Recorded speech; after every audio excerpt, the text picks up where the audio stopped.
Hi అండి. Welcome to my channel. ఈరోజు నేను కొబ్బరి పచ్చడి తయారు చేసే విధానం చూపించబోతున్నాను. దీనికోసం 2 కొబ్బరి చిప్పలు తీసుకొని సన్నగా తరిగి పెట్టుకోవాలి. ఇప్పుడు స్టవ్ వెలిగించి బాండిల్ హీట్ అయిన తర్వాత 3 టేబుల్ స్పూన్ ఆయిల్ వేసుకోవాలి.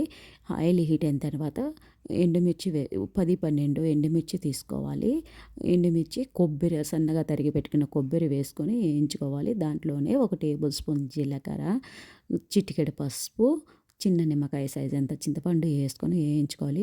వేగిన తర్వాత స్టవ్ ఆఫ్ చేసి అవి వేడి చల్లారిన తర్వాత ఒక మిక్సింగ్ బౌల్లో తీసుకొని రుచికి తగినంత సాల్ట్ వేసుకొని మెత్తగా గ్రైండ్ చేసుకోవాలి. ఇప్పుడు మళ్ళీ అదే బాండిల్లో తిరగమాత పెట్టుకోవాలండి.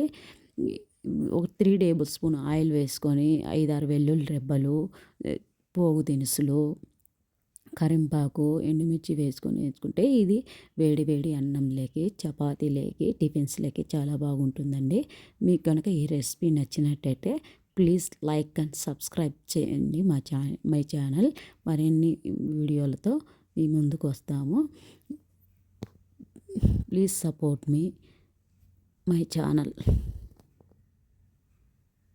ఒకసారి ఇలా ట్రై చేసి చూడండి. కామెంట్ చేయండి ఎలా ఉందో. Please subscribe my channel.